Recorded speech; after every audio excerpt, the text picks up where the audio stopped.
کل بھی ہم نے اختتام پہ ایک مسئلہ، کیونکہ ایک ایک مسئلہ سنتے چلیں گے تو انشاءاللہ 30 دن میں ہمیں 30 مسئلے کم سے کم پتہ چل جائیں گے۔ روزہ جو ٹوٹتا ہے تو کچھ لوگوں کا خیال یہ ہے کہ صرف کھانے پینے سے ہی ٹوٹتا ہے۔ روزہ ٹوٹنے کی جو ایک اور صورت ہے جس کو عوام تو عوام، بعض خواص بھی جس سے ناواقف رہتے ہیں، کیونکہ مسئلہ معلوم نہیں ہے تو اس لیے ناواقف رہتے ہیں اور ان کا روزہ ٹوٹ جاتا ہے، ان کو خبر بھی نہیں ہوتی۔ جب ہم بیت الخلاء میں جاتے ہیں تو پانی استعمال کرتے وقت بھی روزہ ٹوٹ جاتا ہے۔ یہ بہت خاص مسئلہ ہے، اس پہ توجہ اور اس مسئلے کو عام کرنے کی ضرورت ہے، کیونکہ بہت سارے ہمارے علماء شرم کی وجہ سے نہیں بتا پاتے اور روزہ لوگ اس سے ٹوٹ جاتا ہے۔ جس وقت بیت الخلاء کے لیے انسان بیٹھتا ہے تو بیت الخلاء کا مقام کھلتا ہے اور اس کا تعلق انسان کے معدے سے ہے، تو ہم روزانہ کی طرح پانی بالکل استعمال کرتے ہیں اور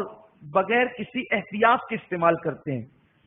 تو جو سرخ مقام ہوتا ہے، اگر وہاں پانی کا قطرہ جائے تو وہ مقام معدے میں پانی پہنچا دیتا ہے، تو اس کی وجہ سے روزہ ٹوٹ جاتا ہے۔ تو اگر روزے کی حالت میں ہم بیت الخلاء کو جائیں تو اس وقت پانی کا استعمال کیسے کریں تاکہ ہمارا روزہ نہ ٹوٹے؟ جب ہم بالکل فارغ ہو جائیں، فارغ ہونے کے بعد ہم سانس یوں اوپر کو چڑھا کر کے روک لیں، کیونکہ دھونے کا پیریڈ جو ہے میرے خیال سے 3-4 سیکنڈ سے زیادہ نہیں لگتا اگر انسان جلدی سے دھو لے، یعنی یا اتنا وقت کہ ہم روزہ یعنی اپنی سانس روک سکیں۔ ہم آرام سے 5-7 سیکنڈ سانس ہر آدمی روک سکتا ہے، تو یوں اوپر کو سانس چڑھا کر آپ جو ہے وہ سانس روک لے۔ جب آپ اوپر کو سانس یعنی کہ لے کر کے روکیں گے تو جو پاخانے کا مقام ہے وہ بالکل بند ہو جائے گا۔ اب بند ہو جائے گا تو ہلکے ہاتھ سے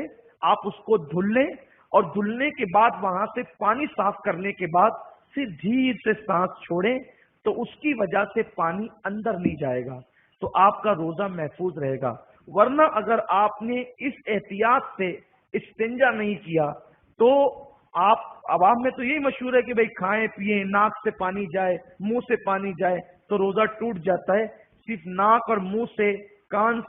کان میں پانی جائے تو روزہ تو نہیں ٹوٹتا، لیکن ناک میں جائے یا منہ میں جائے اور اس کے ذریعے حلق میں جائے تو پانی کی وجہ سے روزہ ٹوٹ جاتا ہے۔ تو اسی طرح وہاں سے بھی پانی ہمارے معدے میں پہنچتا ہے اور لوگوں کا روزہ ٹوٹ جاتا ہے اور لوگوں کو اس کی خبر بھی نہیں ہوتی اور بیچارے سمجھتے ہیں میرے تو 30 روزے رکھیں، 29 روزے رکھے، اور مسئلہ نہ معلوم ہونے کی وجہ سے وہ روزے سے محروم ہو جاتا ہے۔ اور میرے بھائیوں، رمضان شریف کے روزے اتنے قیمتی ہے، اگر ایک روزہ بھی اپنے سے اللہ نہ کرے، اللہ کبھی وہ دن نہ لائے، اگر ایک روزہ بھی چھوٹ گیا بیماری سے یا کسی وجہ سے،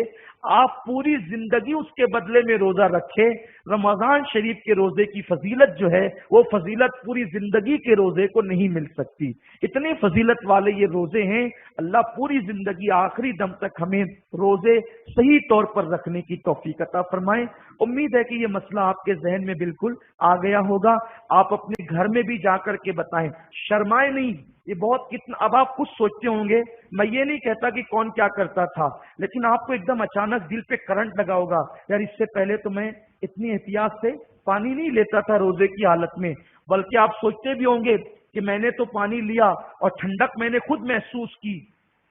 پانی کی ٹھنڈک خود محسوس کی نیچے کی طرف، تو آپ کو ایسا لگا ہوگا۔ تو کتنا اہم مسئلہ ہے، بتانا چاہیے۔ حق بولنے میں اللہ نہیں شرماتا، حق بیان کرنے میں رسول نہیں شرماتے، اس لیے اگر کسی کا روزہ مسئلہ بتانے کی وجہ سے بچ سکتا ہے تو ہمیں اپنے دوستوں کو، احباب کو، گھر والوں کو یہ مسائل بتانا چاہیے۔ اللہ کی توفیق رہی تو ایک ایک دن صرف ایک مسئلہ ہم آپ کو بتائیں گے تاکہ آپ کو یاد رہے، اور کبھی اگر وقت زیادہ ہونے سے میں بھول جاؤں تو مجھے اشارہ کر دیں تاکہ کوئی ایک چھوٹا ہی مسئلہ ہم انشاءاللہ لے کر کے چلیں گے تاکہ ہماری معلومات میں اضافہ ہو۔ اللہ توفیق عطا فرمائے۔ دوران گفتگو